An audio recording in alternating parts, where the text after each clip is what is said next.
Hello जय श्री राम मित्रों, कैसे हैं आप सब। मैं नरेश शर्मा आप सभी का मेरे यूट्यूब चैनल एस्ट्रो गाइड में हार्दिक स्वागत करता हूं। क्या मित्रों, आप मंत्र जप करके रतन पहनकर विभिन्न प्रकार के उपाय करके थक गए हैं लेकिन फिर भी आपको लाभ नहीं मिला है? तो आज मेरी वीडियो इस विषय के ऊपर है कि ज्योतिषीय उपायों का लाभ आपको क्यों नहीं मिल पाता है। तो हमारे साथ बने रहिए। आज हम इसी विषय के ऊपर चर्चा करेंगे कि कैसे ज्योतिषीय उपायों का लाभ उठाया जाए। ज्योतिष में जो मुख्य रूप से उपाय आते हैं उनमें होते हैं जैसे रतन धारण करना, पूजा पाठ, मंत्र जप करना, किसी चीज़ को जल में प्रवाह कर देना या किसी चीज़ को भूमि के अंदर दबा देना। सबसे पहले तो हम रत्नों के बारे में बात करते हैं। क्योंकि आजकल सबसे ज़्यादा प्रचलित है और कोई आसान उपाय किसी जातक को लगता है वह है रतन धारण करना। कोई भी इंसान जब भी किसी ज्योतिषी के पास जाता है तो वह यही चाहता है कि उसे एक ऐसा रतन बता दिया जाए जो उसे हर प्रकार से लाभ देने वाला सिद्ध हो। लेकिन कई बार हम देखते हैं कि जातक के पास जब भी कोई अच्छा या कोई भी रतन पहनता है तो उसका प्रभाव उसी ऊपर अच्छा होने बजाय बुरा प्रभाव उसी ऊपर शुरू हो जाता है। तो सबसे पहले हम रतन के प्रभाव के बारे में ही बात करें। सबसे पहले हमें यह जानना आवश्यक होता है कि रतन धारण कब किया जाता है। रतन धारण करने के लिए जब भी कुंडली के अंदर कोई ग्रह कमज़ोर स्थिति में हो, जब हमें उसे बल देने की आवश्यकता हो, तब उसको रतन का धारण किया जाता है। रतन से क्या होता है कि जिस भी ग्रह का हम रतन पहनते हैं उसे संबंधित उस रंग का वो रतन होता है और उससे संबंधित किरणें उस ग्रह से हमें हमारे शरीर के अंदर प्रवेश करती हैं जो हमें लाभ प्रदान करती हैं। लेकिन कई बार ऐसा होता है कि हम जातक बलि ग्रह का रतन भी पहन लेते हैं और ऐसे में उस ग्रह से संबंधित ऊर्जा शरीर के अंदर ज़्यादा होने के कारण वह फायदे के बजाय नुकसान कर देता है। जैसे मान लीजिए किसी व्यक्ति के अंदर 14 है 15 ग्राम खून है, एचबी है, लेकिन हम उसको यदि और ज़्यादा खून दे देते हैं तो हो सकता है कि उसके अंदर हार्ट प्रॉब्लम आ जाए या उसे अन्य शारीरिक दिक्कतों का सामना करना पड़ जाए। इसी प्रकार यदि कोई ग्रह हमारे कुंडली के अंदर बली है और फिर भी हम उसका रतन पहन लेते हैं तो वह हमें फायदे के बजाय नुकसान ही देता है। कई बार हम देखते हैं कि ग्रह लगन कुंडली के अंदर बहुत कम डिग्री का है तो हम सोचते हैं चलो हम उसको बल दे देते हैं। लेकिन जब भी कोई भी ग्रह का रतन यदि आप धारण करते हैं तो उसका षडबल आपको देखना आवश्यक होता है। षडबल के अंदर उसके लिए आपको यह देखना आवश्यक है कि उसके अंदर रैंक उसकी कितनी है। यदि वह 1 2 3 यानी पहले 3 बलि ग्रहों में है तो आपको उसके रतन पहनने की आस्था नहीं है क्योंकि वह पहले से ही बलि है। उसी बाद आता है कि उस ग्रह की शुभ रेशमियाँ और अशुभ रेशमियाँ, यदि आप कोई अच्छा सॉफ्टवेयर जैसे होरा शास्त्र जे होरा यूज करते हैं तो उसके अंदर आपको साफ स्पष्ट मिल जाता है कि इस ग्रह की शुभ या अशुभ रेशमियाँ कितनी है। यदि जिस ग्रह की शुभ रेशमियाँ ज़्यादा हो, आप यदि उसका रतन पहनते हैं तो वह निश्चित रूप से ही आपको लाभ देता है। इसी प्रकार आता है कि ग्रह के इष्ट फल और कष्ट फल भी होते हैं। यदि आप रतन धारण करने से पहले ग्रह के देख लेते हैं कि उसके इष्ट फल कितने हैं, कष्ट फल कितने हैं। जिस ग्रह के इष्ट फल ज़्यादा हो उसके रतन पहनना आपको निश्चित रूप से ही लाभ करता है। इसी बात आता है कि जब भी कोई ग्रह का आप रतन पहनते हैं तो उसकी कुंडली के अंदर आपको प्लेसमेंट स्थिति ध्यान रखना बहुत ही आवश्यक होती है। कई बार हम जातक देखते हैं कि जातक आंख मूंद कर त्रिकोण के रतन धारण कर लेते हैं तो ऐसे में उसको फायदा होने के बजाय नुकसान हो जाता है। जैसे हम कर्क लग्न की कुंडली का उदाहरण लेते हैं, वहाँ पर गुरु नवम भाग्य भाव का स्वामी है। ऐसे में जातक किसी के पास ही जाता है, यदि गुरु की स्थिति थोड़ी बहुत कमज़ोर है या डिग्री वाइज कम है तो उसको पुखराज रतन पहना दिया जाता है। मान लीजिए आपकी कर्क लग्न की कुंडली है और गुरु देव दूसरे भाव में बैठे हुए हैं।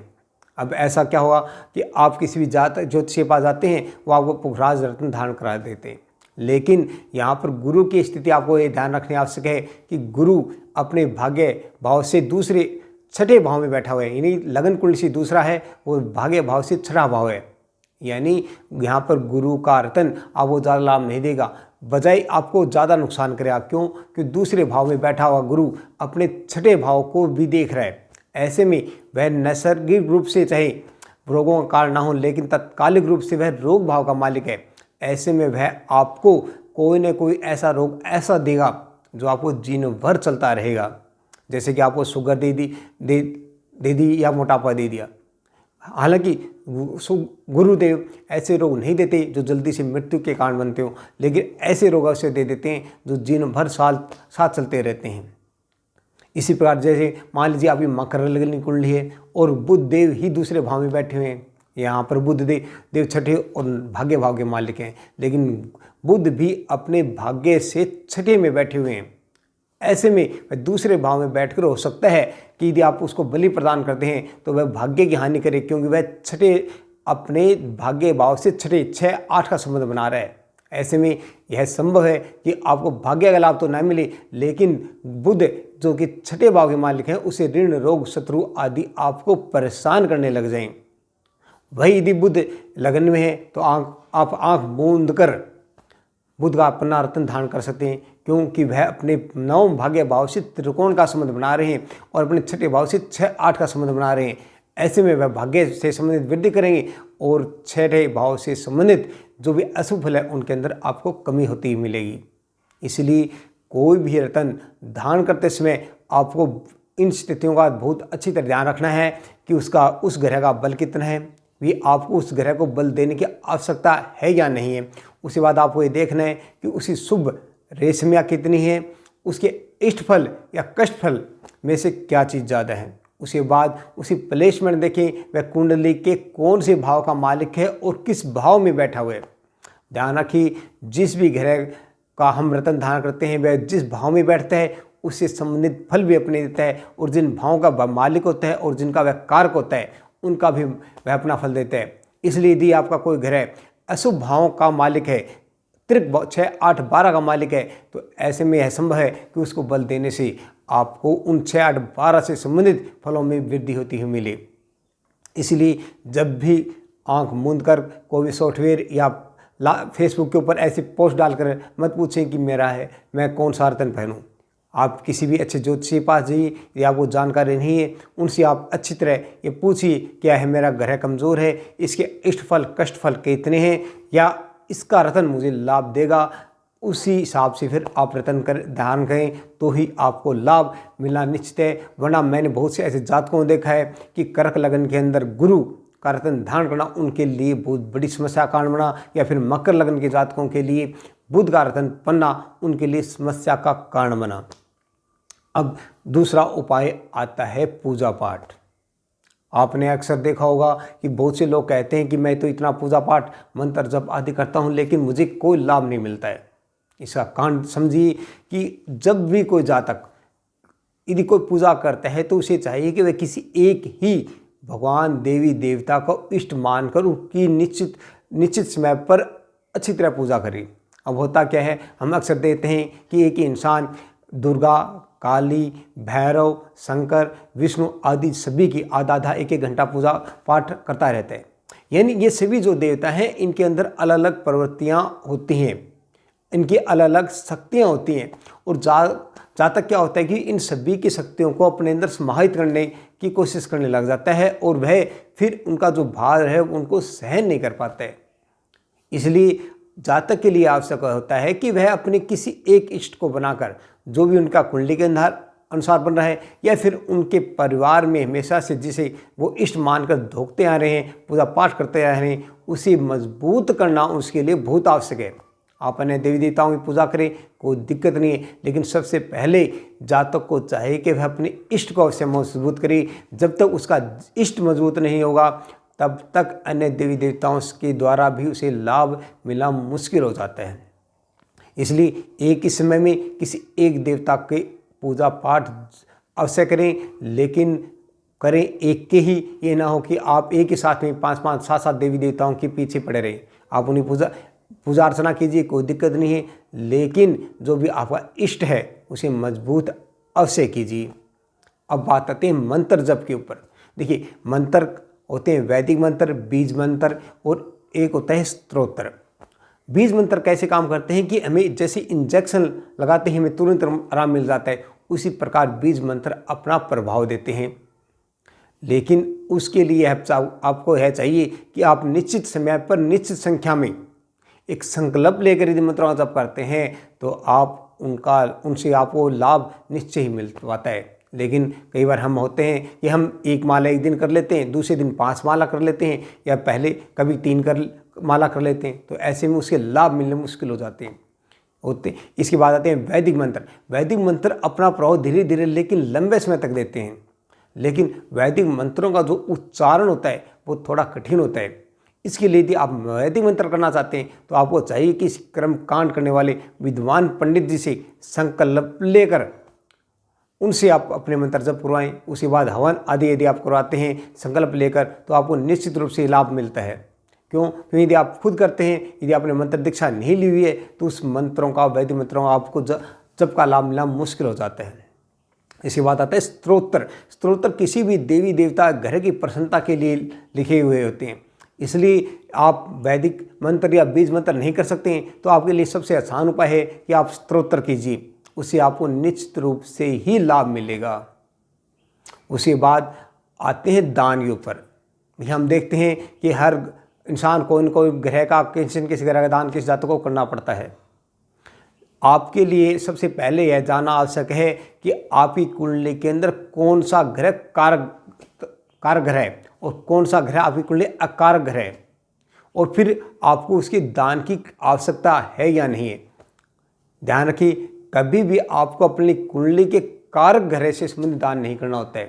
कारक ग्रह कौन से होते हैं?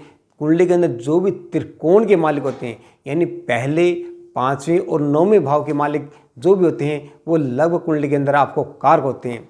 इसलिए जहाँ तक संभव उनसे संबंधित दान मत कीजिए।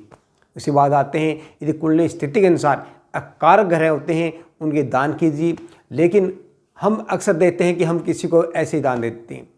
यदि आप कोई भी दान कर रहे हैं तो यदि आप उसका संकल्प लेकर दान करते हैं, किसी पंडित जी को आप कहिए कि मुझे इस चीज़ का दान करना है, मुझे संकल्प करवा कर दान करना है। यदि आप संकल्प करवा कर दान करते हैं तो ही आपको उसका निश्चित रूप से लाभ मिलता है। वैसे आप कुछ दान कर सकते हैं, उससे में आपको लाभ मिलता है, लेकिन जितना संकल्प करवा कर दान किया जाता है उतना लाभ आपको किसी प्रकार के भी अन्य दान से नहीं मिलता है। दान के बाद आता है किसी भी चीज़ को पानी के अंदर बहा देना। अक्सर हम देखते हैं कि कोई भी जो चीज़ के पास जाता है तो उसे बता दिया जाता है कि आप कोयला जल प्रवाह कर दीजिए, या फिर आप ये तांबे के सिक्के या फिर एल्युमिनियम सिक्के आदि जल प्रवाह कर दीजिए। अब ऐसा इसमें होता क्या है कि जो भी ग्रह की वस्तु आप दान कर रहे हैं उसका मतलब यह होता है कि उस ग्रह से संबंधित वस्तु अपना दुष्प्रभाव अपने साथ बहा कर ले जा रही है। लेकिन अक्सर हम देखते हैं कि हमारे साथ इस विडंबना खड़ी होती है कि हमें अच्छी नदी नहीं मिलती है, वहाँ पर जब हम बहाने जाते हैं तो कोई छोटी मोटी नहर के अंदर बहा कर आ जाते हैं। अब एक तो वहाँ पर पानी की मात्रा कम होती है, हो सकता है कि वह नहर जो छोटा नाला होता है वो 2-5 दिन में सूख जाता है या उसमें पानी आना बंद हो जाता है। ऐसे में उस उपाय का आपको लाभ नहीं मिल पाता है। एक स्थिति ऐसी भी हो सकती है कि आप राहु से संबंधित वस्तुएं जल प्रवाह कर रहे हैं और आपकी कुंडली के अंदर चंद्रमा पीड़ित अवस्था में है, वह शनि से दृष्ट है या शनि के साथ है या नीच अवस्था में पड़ा हुआ है। अब ऐसा क्या होगा कि आपने राहु से संबंधित वस्तुएं जल प्रवाह कर दी, वहाँ पर चंद्र आपका पहले ही कमज़ोर है, तो आपके साथ क्या होगा? आपने जैसे जल प्रवाह की आपकी मानसिक अशांति बढ़ जाती है, आपकी माता जी को स्वास्थ्य से संबंधित तकलीफ आनी शुरू हो जाती है। तो उसके लिए यह करना होता है कि सबसे पहले तो आपको चंद्र को मजबूत करना होता है। चंद्र के मजबूत के लिए जब भी आपको यह चाहिए कि जब भी कोई जल प्रवाह करें तो वह बहुत बड़ी नदी हो जिसके अंदर आपके डाला हुआ सामान का ज़्यादा असर ना पड़ता हो। साथ ही आप कोई भी चीज़ जल प्रवाह करने के बाद उसे कुछ दिन 1-2 दिन बाद चावल या दूध, चंद्र से संबंधित चीज़ें उसके अंदर जल प्रवाह अवश्य करें, ताकि क्या हो, चंद्र की जो शक्ति कमज़ोर हो रही होती है वह उस चंद्रमा को उसका बल मिल जाए। ध्यान रखिए, यदि आपकी कुंडली के अंदर चंद्रमा कमज़ोर है तो कम से कम चीज़ों को जल प्रवाह करने की कोशिश करें, क्योंकि वह आपको फ़ायदे की बजाय नुकसान कर देगी। क्योंकि चंद्रमा आपका पहले कमज़ोर है वह और ज़्यादा कमज़ोर हो जाएगा। एक उपाय होता है कि किसी भी ग्रह की वस्तु को ज़मीन में हम गाड़ देते हैं। यह लाल किताब का मुख्य रूप से उपाय होता है। इसके अंदर क्या होता है कि उस वर्ष के लिए उस ग्रह को ख़त्म कर दिया जाता है। मान लीजिए उस ग्रह का उस वर्ष आपको फल नहीं मिलता है। ऐसा हम अक्सर मंगल जैसे अष्टम होता है उसके लिए शहद जमीन के अंदर दबा दिया जाता है। लेकिन यदि आपकी कुंडली के अंदर तृतीय भाव जो कि छोटे भाई का होता है और आपने मंगल से संबंधित वस्तु वहाँ दबा दी है और तृतीय भाव आपका पीड़ित अवस्था में वहाँ पर पहले ही राहु या शनि जैसे पापी ग्रह बैठे हुए हैं और मंगल की सब वस्तु आपने दबा दी है, तो यह संभव है कि उस वस्तु को दबाने से आपके भाई के जीवन में समस्या पैदा हो जाए, आपके अंदर उत्साह हिम्मत की कमी हो जाए। इसलिए आपको यह स्थिति देखनी आवश्यक है कि आपका तृतीय भाव कमज़ोर तो नहीं हो रहा है। और सबसे बड़ी बात यह है कि सबसे पहले अपने जीवन में किसी भी ग्रह से संबंधित उपाय करते हुए यह उसके लक्षणों से देखें कि ये क्या आपको उसके अशुभ फल मिल रहे हैं या नहीं मिल रहे हैं। जैसे मंगल यदि आपका अष्टम है, आपका विवाह जीवन बहुत अच्छा चल रहा है, गृहस्थी जीवन में आपकी कोई परेशानी नहीं है, आपको भाइयों से संबंधित कोई दिक्कत नहीं है, आपका भूमि संपत्ति से कोई विवाद नहीं संबंधित कोई विवाद नहीं है, तो ऐसे में आपको मंगल की उपाय करने की आवश्यकता नहीं है। यानी सबसे पहले तो आपको कोई भी ग्रह का उपाय करते हुए है ध्यान अवश्य रखना है कि उससे संबंधित कारक तत्व जो भी बन रहे हैं उनसे संबंधित आपको लाभ या हानि कैसे हो रहा है। जैसे यदि आपके चंद्र से संबंधित उपाय करना चाहते हैं तो पहले देखिए आपको माता जी से लाभ कैसा मिला है, आपकी माता जी का स्वास्थ्य कैसा रहता है, आपकी मानसिक स्थिति ठीक रहती है नहीं रहती है। ऐसा ना हो कि आपने देखा चंद्र केतु युति है लेकिन आपके ऊपर उसका कोई दुष्फल नहीं है, लेकिन फिर भी आप उसके उपाय करने लग रहे हैं, तो ऐसे में यह होता है कि आप उस ग्रह को छेड़ रहे हैं।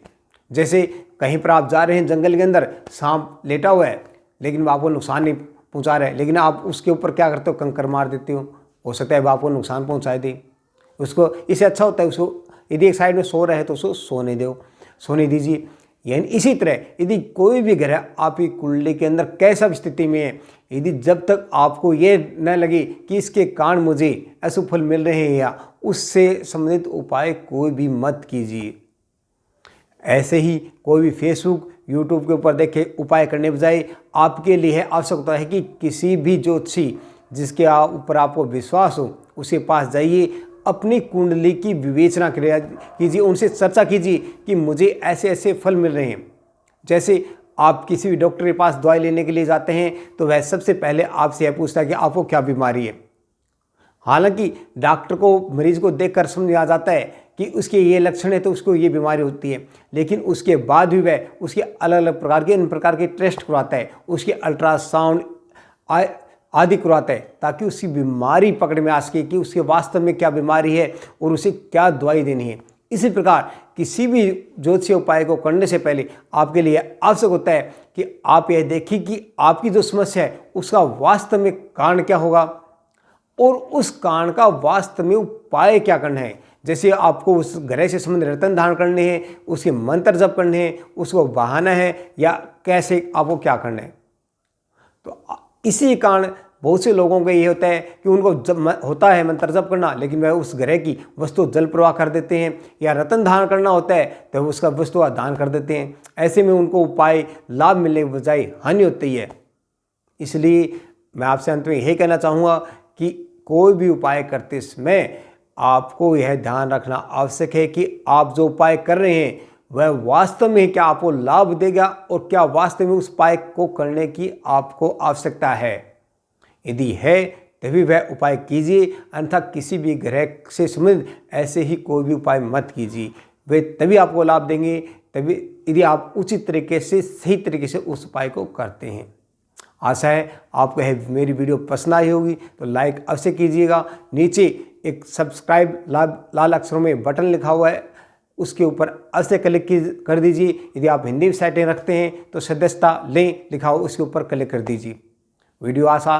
वीडियो पसंद आने पर कृपा कर इसे अपने मित्रों के अंदर शेयर कीजिए, उनसे बताइए कि ये उपाय आंख मूंद कर न करें। ये उपाय आपको फायदे की बजाय नुकसान भी कर सकते हैं, इसलिए किसी अच्छे एक्सपर्ट से अवश्य राय लें।